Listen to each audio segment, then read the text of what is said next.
So in this video, I'm going to be talking to you about, and I'm going to be revealing the 9 reasons why you procrastinate, or 9 factors responsible for procrastination. These 9 factors affect human performance.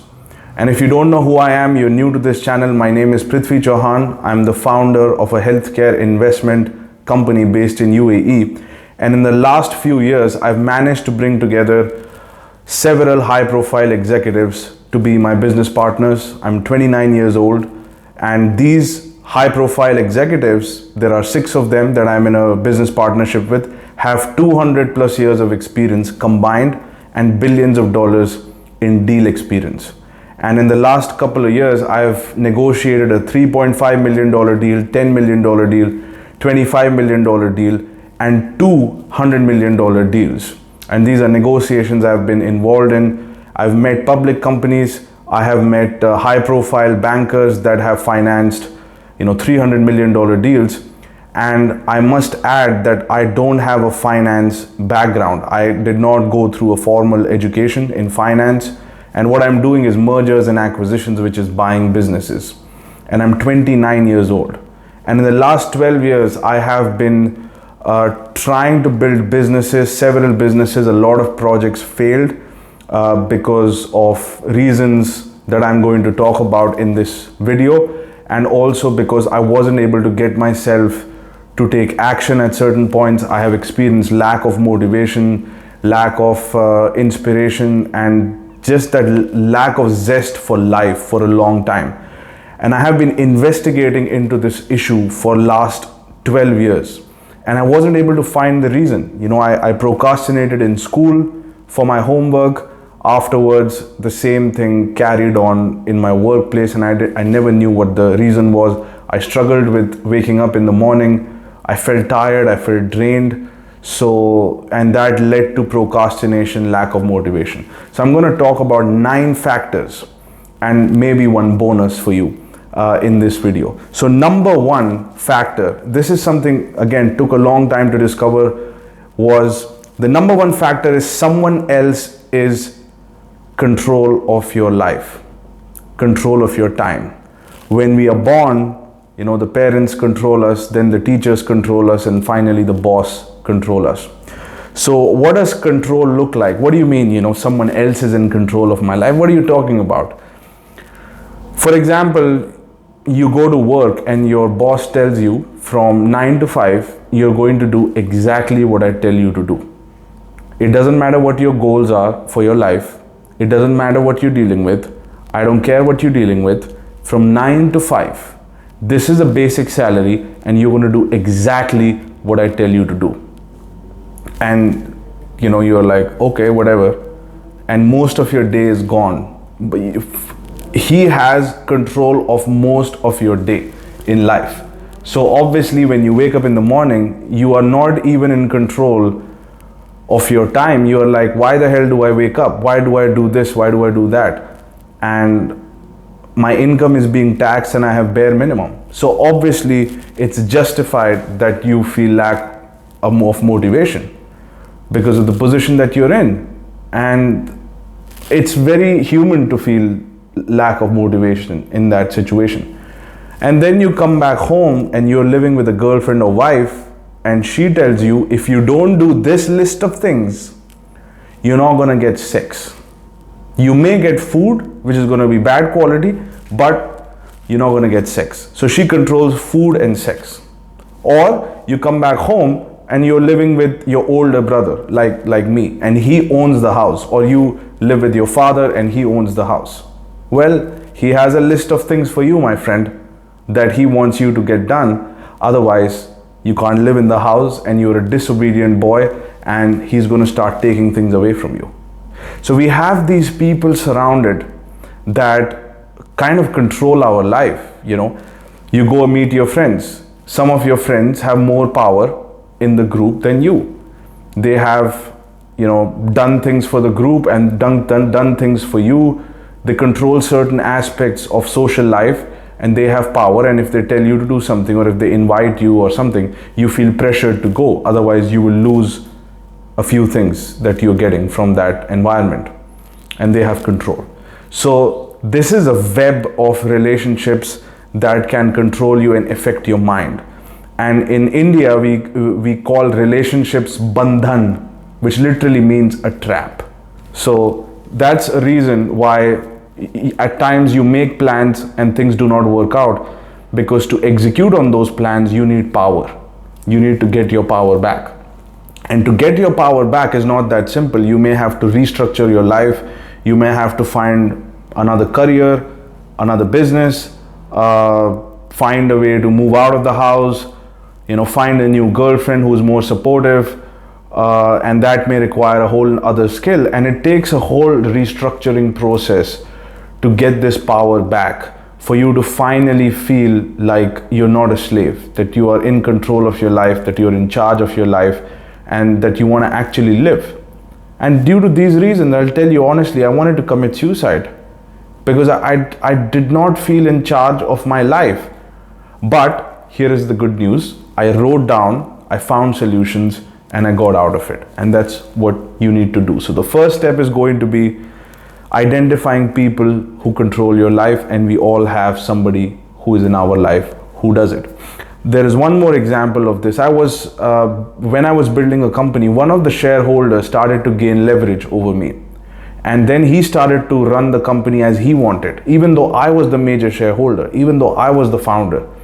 And he started to really, twist my arm and use these tactics.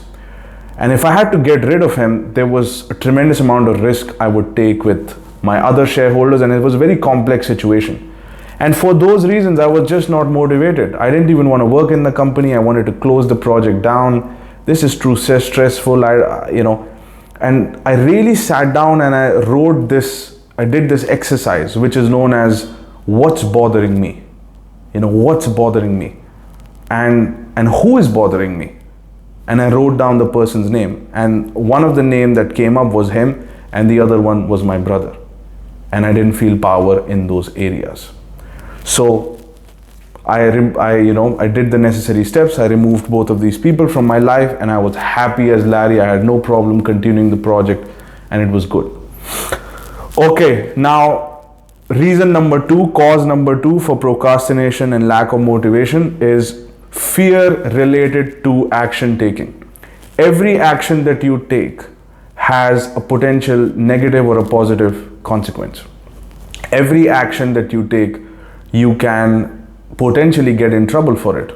There are laws that govern this society. There are laws that are governed around money, and especially if it's a task related to money, well, you don't know whether it's within the laws, outside of the laws, or slightly off the laws, or can harm your reputation, or may make you lose money, make you gain money. There is this complication. It's not as simple that, oh, come on, slap yourself in the morning and take a cold water shower and start running and you will feel motivated. It's not. No. There are complications. Making money is a complex subject. There is tax, there is IFRS, International Financial Reporting Standard, there is laws, there is reputational risk, and you have to manage and identify these risks. And then, you can say to yourself, that's the reason I wasn't acting, because I am just consumed with these risks. I remember going to the house of my chairman, who's a CEO of a $3.5 billion company. And he said, Prithvi, we need to create a risk manual. I said, what is that? He says, we need to write down all the risks that are associated with the project. All the actions that we are taking, whether it's with the bank, that the risk we would be taking, operationally, the risk we would be taking, and just basically all types of risks that we can face in our project. And we need to write down remedies for each one. And he gave an example when he was the CEO of a $3.5 billion company. He said, if even one thing goes wrong, there can be a protest on the streets. It would be a national emergency, because he was a CEO of a telecom company. And people's phone is not working, app is not working, they're not able to recharge, the whole economy would stop.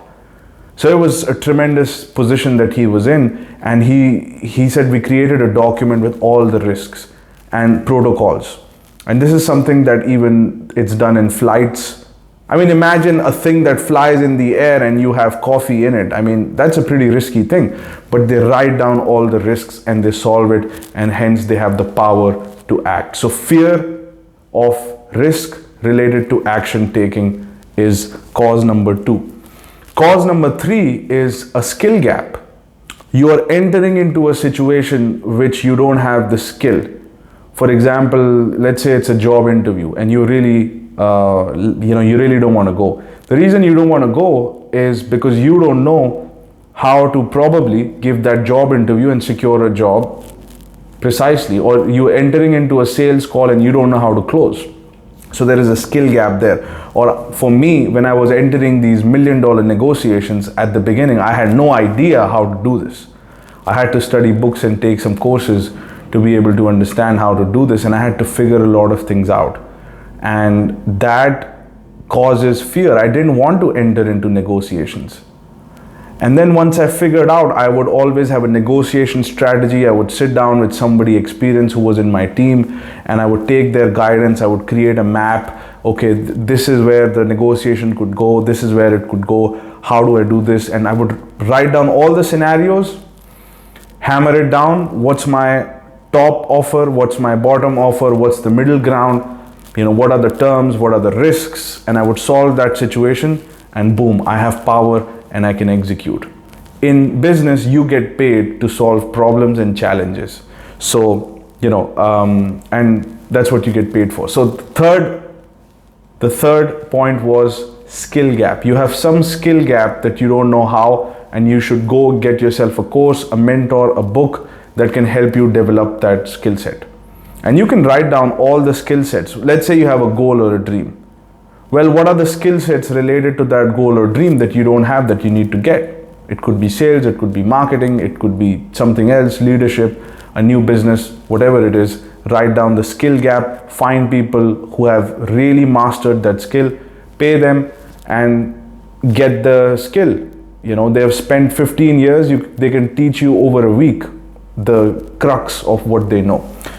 So point number 4 is lack of understanding. Oh, this is a big one. I remember walking into meetings where they would be talking about technical financial terms that I did not understand, with the banks, with my board members, and they would be like, EBITDA, cash flow, net cash, and, net profit and gross profit, and assets and equity and balance sheet and debt and mess finance. I mean, your head is spinning right now.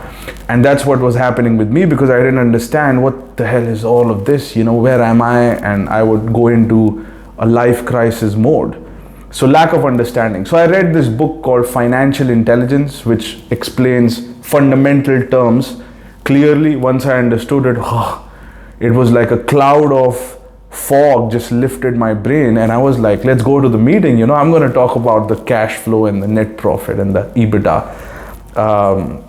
So lack of understanding of technical terms or technical things or laws, this can cause you to feel lack of motivated, and you need advice. You need, maybe read a book or find a way to clear that out for yourself.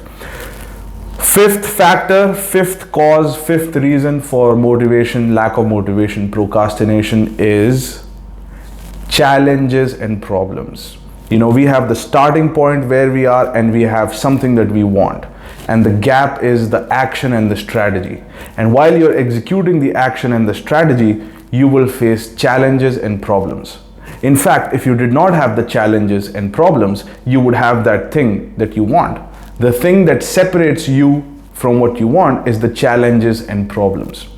So you will face several challenges. They could be personal, they could be professional, they could be business related, they could be employee related, they could be product related, whatever it is. And it's not going to be one or two problems, it's going to be a series of problems. Small problems create a big problem, or a combination of small problem creates a big problem. And the first step to solving a problem is identifying it, diagnosing it. Right? When you go to a doctor, he touches, hopefully he doesn't touch you in the wrong places, but he touches your chest, he touches your arm, and he, try to diagnose what the problem is, gets you to do some tests, and then gives a solution. Just like that, for any problem that you face in your business and personal life, you need to first diagnose it. What the hell is the problem? For example, for a while I wanted to quit my project, and I was like, why the hell do I want to quit my project? It's such a good thing. And I wasn't able to get myself to do it, to quit. And I was like, so then that means I don't want to quit. So what's the problem? And I realized it was this one shareholder who had just completely taken control over me. And it happened gradually over time. I got rid of him and everything was fine. Or it could be health issue. I'm too stressed. Maybe I need a workout schedule, whatever. So challenges and problems is another one. Step number one is to write it down. And next step is to write multiple solutions for that problem and pick the right course, experiment with a few solutions and knock that problem out, and you will have a burst of energy, freedom, and boom, you will move into action. Reason number 6 is you have a limiting belief about that thing. For example, you see a beautiful girl walking on the street, it's the girl of your dreams, and you want to go talk to her, but you feel nervous and you feel lack of motivation because you have this belief in your head saying that I'm going to get rejected anyway.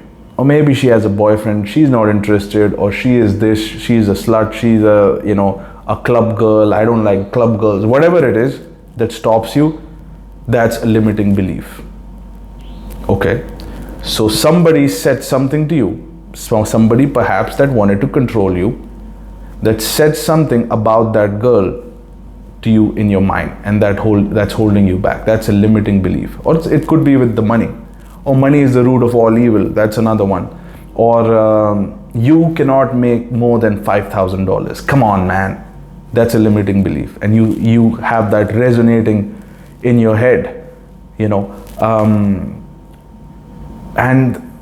people will say these things, especially if it's an elder brother or a father or a mother, someone in position of authority, they say something to you at a very young age that will resonate. Or you are a poor student, your teacher tells you and you believe it. And so there could be limiting beliefs, several, it's a web of limiting beliefs that could be holding you back. So anytime you have something that you're pursuing, whether it's money, business, start writing some limiting beliefs as they come.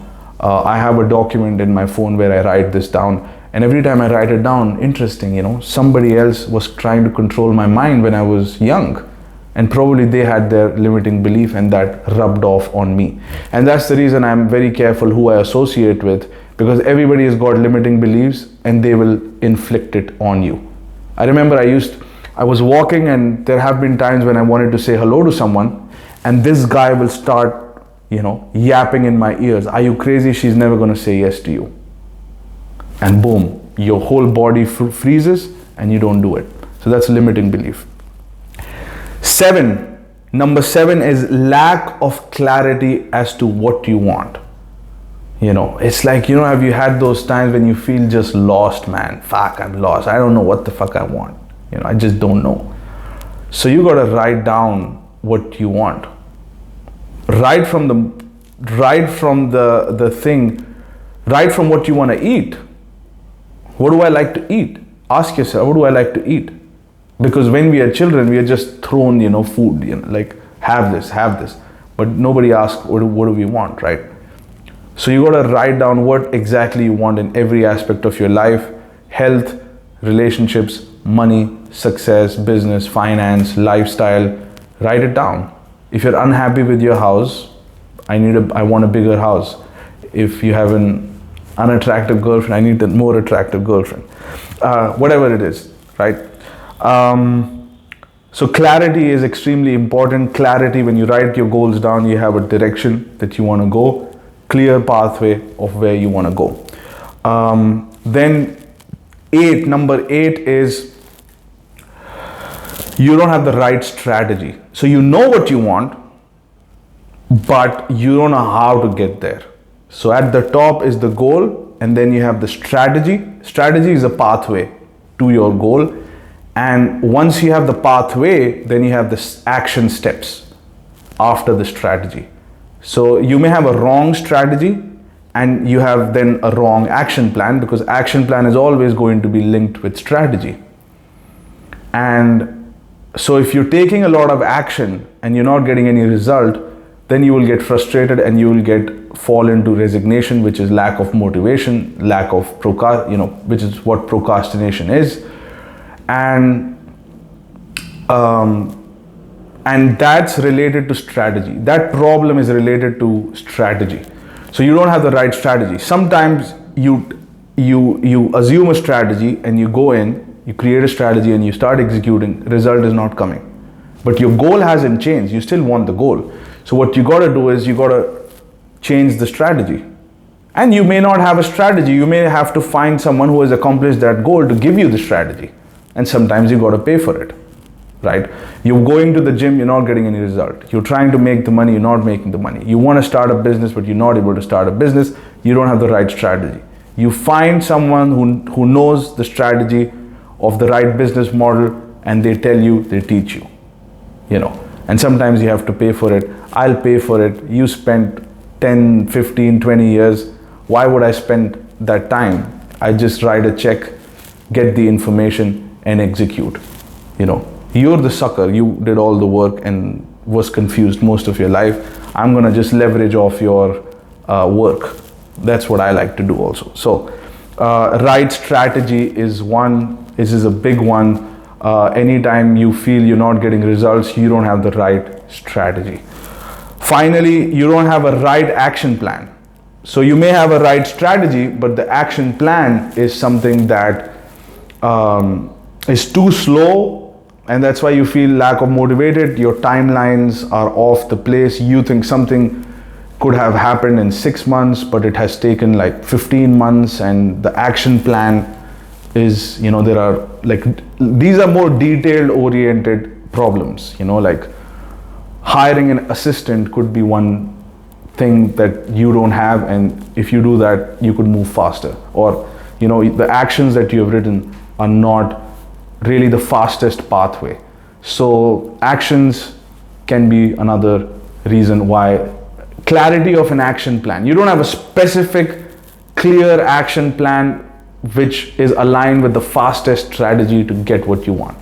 And once again, sometimes I sit down and I write down the action plan and I develop it, create it, formulate it. But sometimes I just need someone's help, man. I will, call the person. What do I got to pay you to tell me this thing? Just tell it to me and I see your result. I want it. Let's go. And I would go, I execute it, and I have what I want. And last one, number 10, is the bonus. Lack of motivation comes when you are not being compensated enough. When you don't get compensated enough, you have a whole list of things in your goals, in your dreams, in your life that you want to fulfill, and you're not able to fulfill that because you're not being paid enough. So lack of compensation or enough compensation can be another reason why you're not motivated to do what you want. I've always wondered what made people deal with lawsuits, financial trouble, bank debts, and still get excited to wake up in the morning and execute. And the reason is that those types of positions which have, legal risks, financial risks, are highly paid positions, and they are paid massively. I remember listening to Grant Cardone, and he said, what, I'm not going to wake up to do a lawsuit of $1 million, but a $50 million lawsuit, I could get some energy to handle that. I could do it for 50 million. I could put myself through a little bit of a hell for a couple of months or a couple of years for $50 million. So the price, it's a question of price. Is it big enough? I remember I met this girl in India, and she was really unhappy with her job. And I told her that it's because you're not being paid enough. How much do you get paid? And she told me the number, and I said, it's because you're not being paid enough.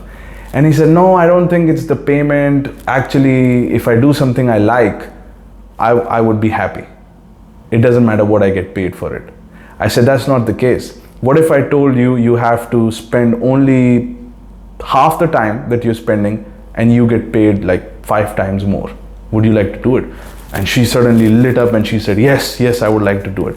I said, well, so it's not really about the thing, it's about the payment. You got to be paid enough to do the task. Sometimes the challenge is too big and too detailed, and it takes a lot of your energy and gives you very little. So you want an opportunity where you put in the time and you have the maximum return. That's the only reason I'm into doing multi-million dollar deals. It's not an easy thing, but I know that every conversation that I have can potentially mean $1 million deal for me, and then it makes it worth it. So compensation is extremely important. Another story, when I really got passionate about yoga at one point. And when I even became a yoga teacher, I spent a whole year getting trained in a yoga center, and I put myself through hell. I was really motivated, and I really thought it's my passion. But then when it wasn't paying any bills, and I was stuck in my mother's house, I was like, I don't want this. And I changed my career to the one that pays me really well. So compensation is the final one. That's the bonus. And that's the whole video. And if you like the video, hit that subscribe button, and I'll talk to you soon.